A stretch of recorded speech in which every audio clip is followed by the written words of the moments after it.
전국에 계신 격투기 팬 여러분 반갑습니다. 대한민국을 대표하는 격투기 및 무술 전문 분석 채널 차도로입니다. 오늘은 박진감 넘치고 화끈한 스포츠, 종합격투기에 존재하는 다소 어이없고 황당한 룰에 대해 알아보는 시간을 가져볼 건데요. 그 전에 엄청난 소식을 하나 알려드리려고 합니다. 드디어 올 것이 왔습니다. 2019년 11월에 열렸던 극진 공수도 대회 드림컵 16 도장 깨기 대회 홍보 영상에서 엄청나게 센 발언을 해 뚝배기 사범님이라는 캐릭터가 굉장히 유명해졌습니다.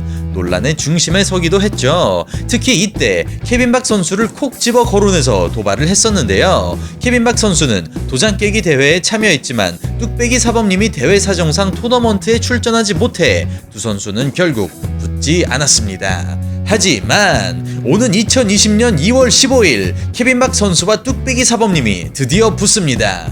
두 사람의 전문 분야도 완전히 다르고 몸무게 차이도 30kg가 넘는 만큼 정식 시합은 아니고요. 스페셜 스파링 매치라고 봐주시면 되겠습니다. 세계적인 격투기 용품 업체인 베넘과 함께하는 이번 스페셜 매치는 벌써부터 유튜브 커뮤니티를 통해 엄청난 이슈가 되었습니다.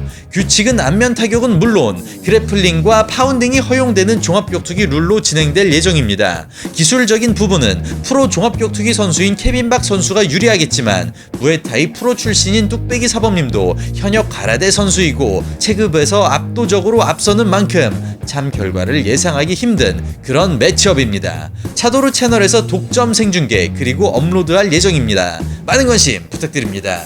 자, 오늘 소개할 황당한 규칙 그 첫 번째 룰입니다. 삼각 팬티. 예, 종합격투기에서 착용할 수 있는 하의의 종류는 나름 매우 다양합니다.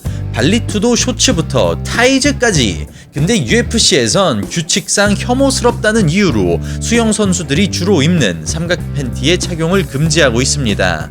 데니스 홀맨은 너무나도 타이트한 삼각 팬티를 입어 지나친 혐오감을 일으킨 독특한 이력이 있는 선수입니다. UFC 133에서 데니스 홀맨은 브라이언 에버솔 선수와 붙고 1라운드 만에 TKO를 당합니다. 참고로 데니스 홀맨의 상대 선수인 에버솔 선수도 매우 독특한 캐릭터입니다. 가슴털과 배털을 화살표 모양으로 제모하고 옥타곤에 들어왔습니다. 왜 하필이면 화살표였을까요? 아무튼 인터뷰를 통해 홀맨은 팀원들과 내기를 했다가 져서 삼각 팬티를 입고 경기에 임하게 되었다고 밝혔습니다. 하지만 경기 직후 UFC 데이나 화이트 사장은 MMA 히트와의 인터뷰를 통해 홀맨이 착용한 삼각 팬티가 굉장히 더러웠다고 그리고 혐오스러웠다고 표현합니다. 다시는 UFC에서 저런 기어를 착용하고 경기를 뛰는 선수는 없을 것이라고 밝히죠. 4개월 뒤엔 UFC 140에서 데니스 홀맨은 정상적인 스타일의 트렁크를 입고 경기에 임합니다. 이날 홀맨은 1라운드 리어 네이키드 초크로 경기를 가져가죠. 하지만 홀맨은 이 경기를 마지막으로 UFC에서 퇴출당합니다. 데이나 화이트는 홀맨의 퇴출이 삼각 팬티 사건과 관계가 있나는 질문을 받고 아무런 상관이 없다고 답하죠. 하지만 당시 팬들은 1라운드 리어 네이키드 초크로 이긴 선수를 잘라버린 UFC의 결정이 이해되지 않는다는 반응을 보였습니다. 자, 두 번째로 황당한 룰입니다. 옷을 잡지 못하는 룰입니다. 어떻게 보면 당연한 룰이라고 생각할 수 있죠. 하지만 초창기 UFC를 빛낸 호이스 그레이시가 도복을 입고 싸워 기 주짓수 기술을 적극적으로 구사하여 승리했다는 점을 감안하면 옷을 잡지 못하는 룰은 한편으로 의외이기도 합니다. 특히 유도, 삼보, 주짓수 같은 도복이나 옷을 잡는 무술 출신 그래플러들에게는 매우 불리한 룰이기도 하죠. 때는 1998년 2월이었고 이때 UFC는 완전 무규칙은 아니었지만 지금보다는 훨씬 더 많이 자유로운 규칙을 따르고 있었습니다. 아무튼 UFC 17.5에서 당시 라이트급 챔피언이었던 팻 밀레티치 선수와 도전자 마이키 버넷 선수가 붙습니다. 두 선수는 짠 것처럼 UFC 역사상 가장 서로의 트렁크를 많이 잡는 경기를 만들어내죠.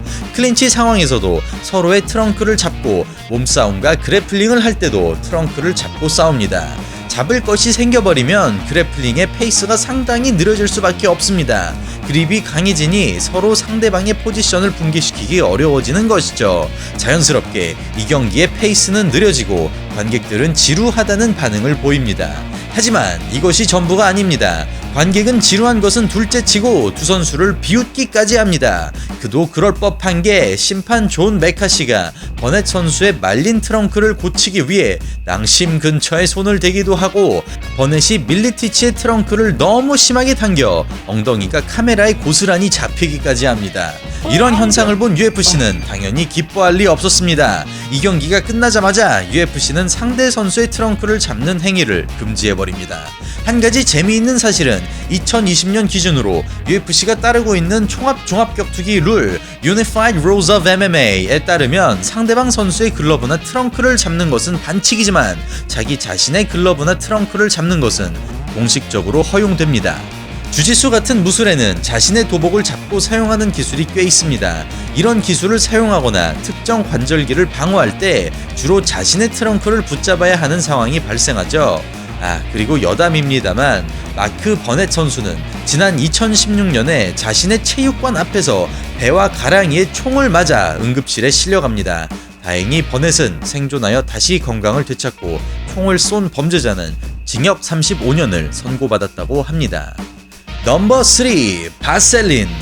격투기 경기를 보시면 컷맨이 격투기 선수 얼굴에 무언가를 덕지덕지 바르는 것을 쉽게 볼 수 있습니다. 컷맨이 선수 얼굴에 바르는 것은 바로 바셀린입니다. 선수가 입장할 때뿐만 아니라 라운드 중간 쉬는 시간에도 눈썹 같은 부위에 열심히 바셀린을 보충해주는 장면을 쉽게 볼 수 있습니다.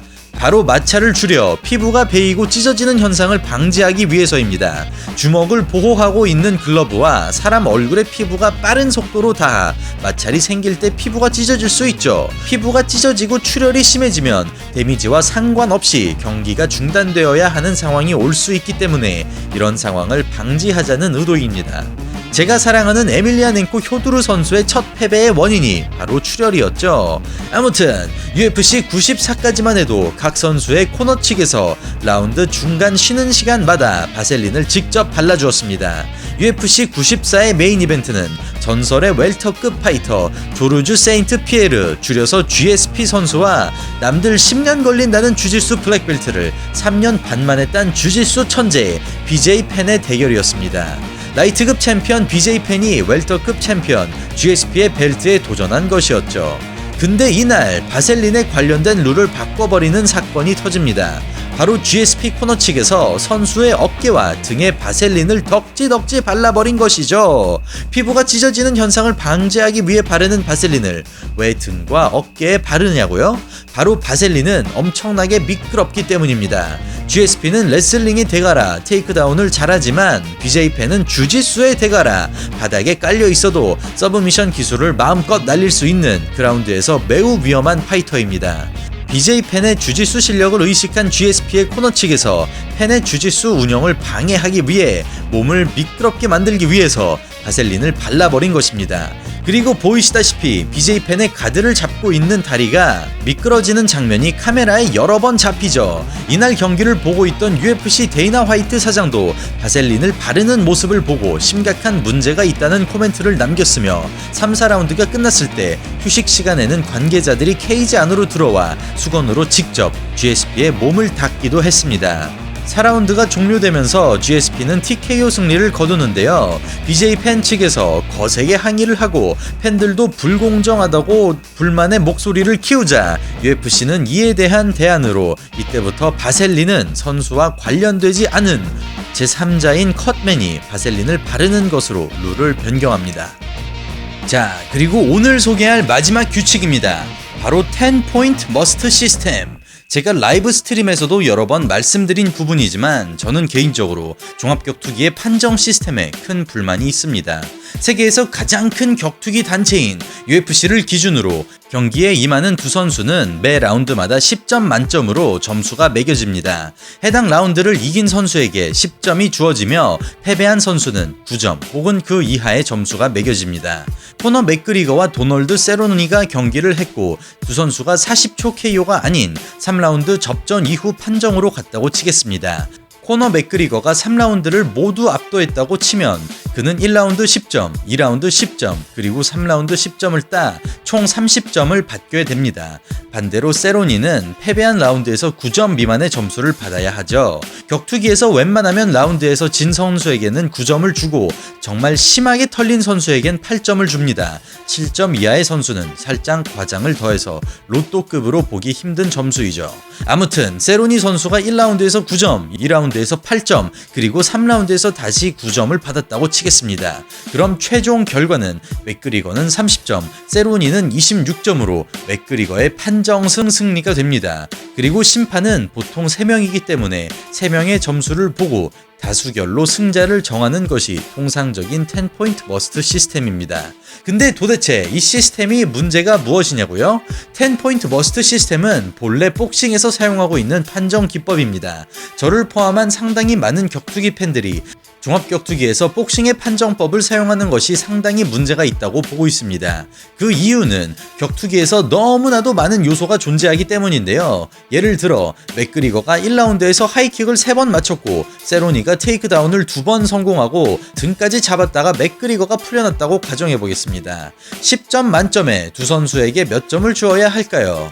마찬가지로 KO 당할 뻔한 것과 서브미션에 당할 뻔한 것이 동등하게 여겨졌는지, 클린치나 그래플링 공방도 타격 공방과 동일한지 등, 또한 UFC에서는 경기 도중 선수와 관객들에게 점수를 공개하지 않습니다. 점수를 매기는 판정단을 제외하곤 아무도 누가 이기고 있는지 모르고 있는 것이죠. 심지어 심판들은 스포츠 협회에서 보내주는 독립적인 전문가들입니다.